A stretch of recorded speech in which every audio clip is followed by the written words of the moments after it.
जय हिंद दोस्तों, स्वागत है आप सभी का आपके अपने YouTube चैनल जैकपुर पे। तो आज के इस वीडियो में हम लोग क्लास 12 के हिंदी इलेक्टिव के लिए मोस्ट इम्पॉर्टेंट टॉपिक है अभिव्यक्ति और माध्यम, जहां से आप लोगों का मीडिया से संबंधित प्रश्न भी रहते हैं।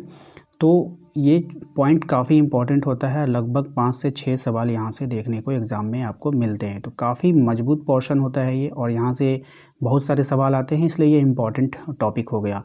और आज के इस वीडियो में हम लोग केवल एक ही वीडियो में ये सारे के सारे टॉपिक को कंप्लीट करेंगे, यानी कि एक वन शॉट वीडियो होगा अभिव्यक्ति और माध्यम का। तो वीडियो में शुरू से लेकर अंत तक बने रहना है, और साथ में अभी तक हमारे चैनल को सब्सक्राइब नहीं किया है तो कर लीजिएगा, बेल आइकन को प्रेस कर लीजिए, ताकि आने वाली हर एक वीडियो का नोटिफिकेशन जाए और आने वाली सारी क्लासेस की आपको जो है अपडेट मिलते रहें। जैसे कि आप बीए में एडमिशन लोगे तो वहाँ के भी सारे अपडेट आपको इसी चैनल के माध्यम से मिलेंगे। तो चलिए शुरू करते हैं और देखते हैं क्या है हमारा। टॉपिक वाइज देखेंगे और चैप्टर वाइज देखेंगे। जैसे हमारा पहला सवाल है कि निबंध डैश साहित्य की एक विद्या है, आपको बताना है। तो निबंध जो है वो गद्य साहित्य की एक विद्या है, ठीक है, ध्यान रखिएगा। दूसरा सवाल है कि निबंध का अंतिम भाग क्या कहलाता है।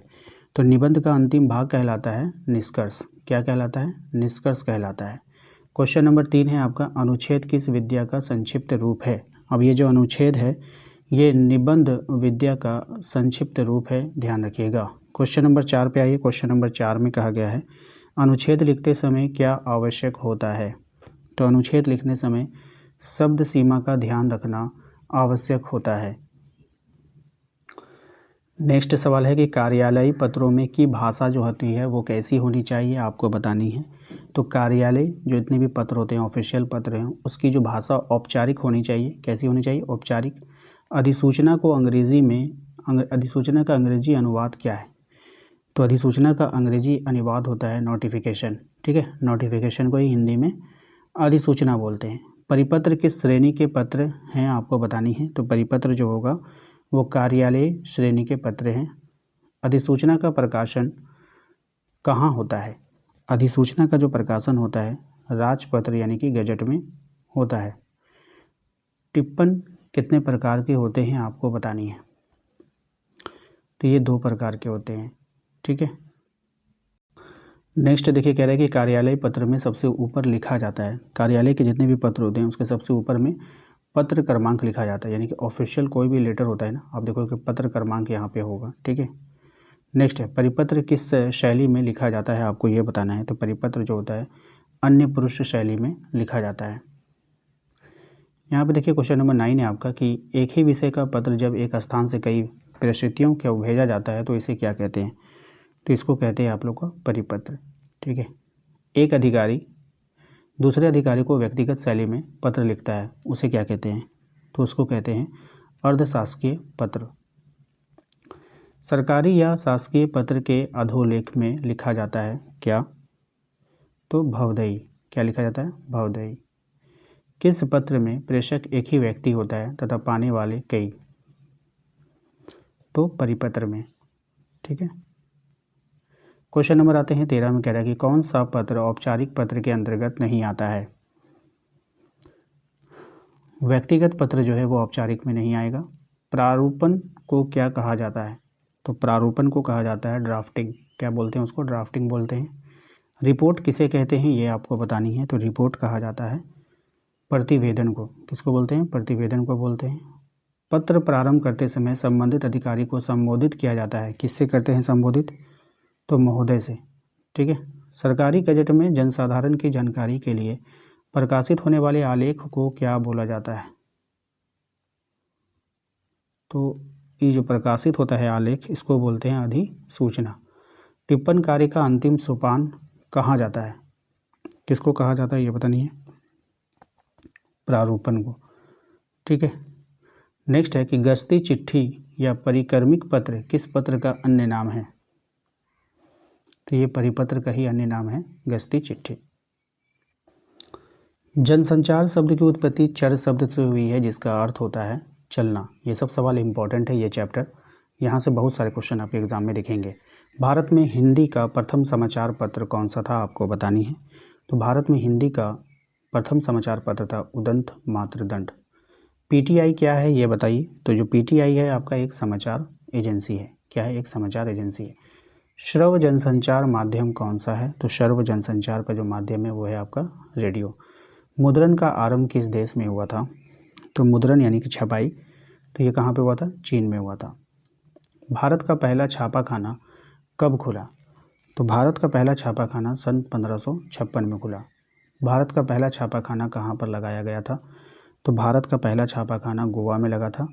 भारत में पहली मूक फिल्म राजा हरिश्चंद्र 1913 में बनाने वाले का श्रेय किसको जाता है? यानी किसने बनाया था? दादा साहब फाल्के को। ठीक है। भारत में बनी पहली बोलती फिल्म का नाम आपको बताना है। तो भारत में बनी पहली बोलती फिल्म का नाम है आलमारा। दूरदर्शन की रजत जयंती कब मनाई गई? तो ये मनाई गई 1984 में। रेडियो कब अस्तित्व में आया आपको बतानी है। तो रेडियो अस्तित्व में आया था 1895 में। हिंदी का पहला साप्ताहिक पत्र उदंत मातृदंड का संपादन 1826 में किसने किया? तो ये किया था जुगल किशोर शुक्ला ने। किसने किया है? जुगल किशोर शुक्ला ने। ठीक है। संचार प्रक्रिया में आई बाधाओं को कहते हैं। संचार प्रक्रिया में आई बाधाओं को क्या कहते हैं आपको बतानी है। तो ये कहते हैं शोर। क्या बोलते हैं? शोर। संचार प्रक्रिया की शुरुआत किससे होती है? संचार प्रक्रिया की जो शुरुआत होती है वो होती है स्रोत या संचालक से। किससे होती है? स्रोत या संचालक से। रेडियो जनसंचार का कौन सा माध्यम है? अब ये जो रेडियो है ये जनसंचार का कौन सा माध्यम है? तो श्रव्य माध्यम है। ऑप्शन नंबर 2 हो जाएगा। क्वेश्चन नंबर 16 है आपका, पत्रकारिता दिवस कब मनाया जाता है? पत्रकारिता दिवस हम लोग मनाते हैं 30 मई को। ठीक है। नेक्स्ट है, संचार के मुद्रण के माध्यम में शामिल किया जाता है किसको? समाचार पत्र, पत्रिकाएं और पंपलेट, ये सब में छपाई होता है। तो मुद्रण का मतलब ही होता है छपना, तो ये सभी हो जाएगा ऑप्शन नंबर 4। इंटरनेट पत्रकारिता का पहला दौर कब था?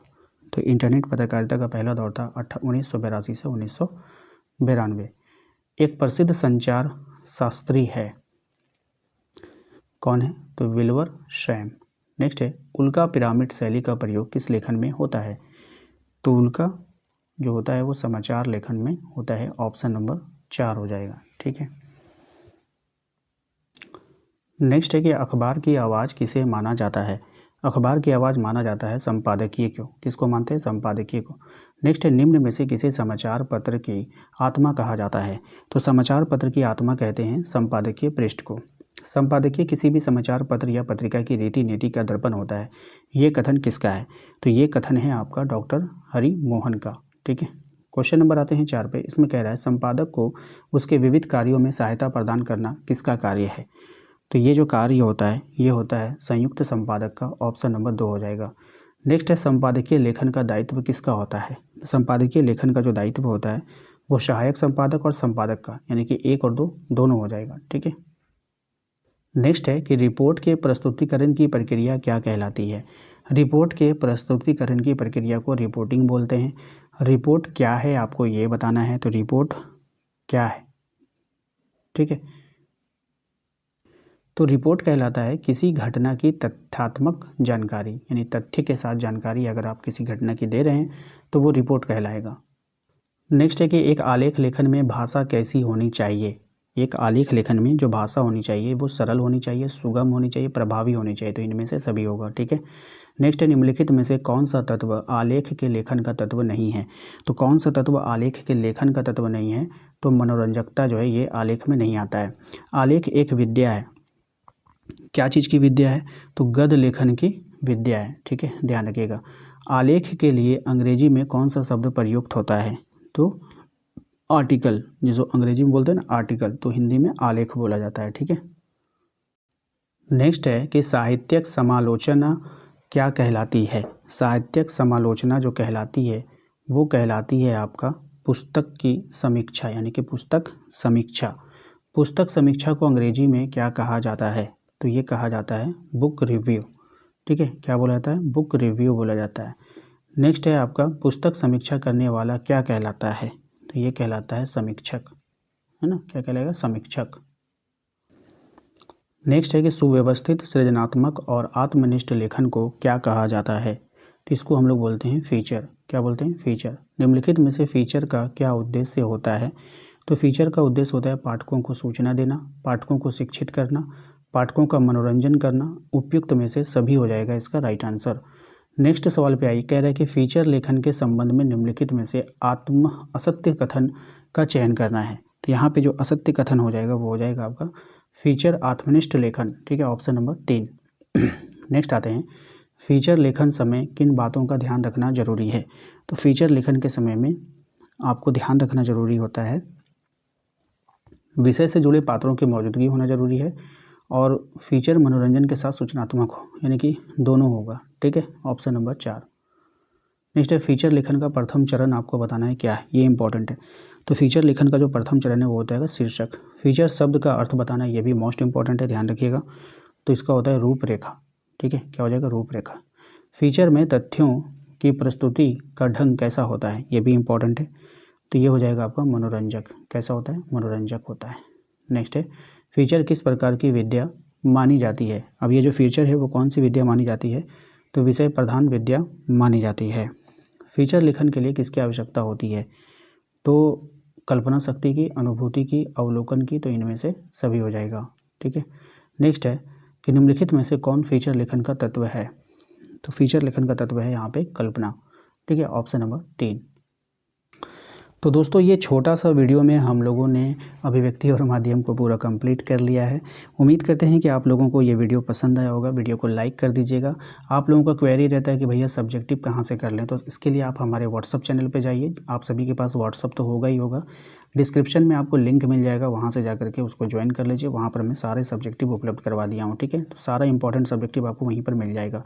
चलिए मिलते हैं नेक्स्ट अगले वीडियो में। Thank you.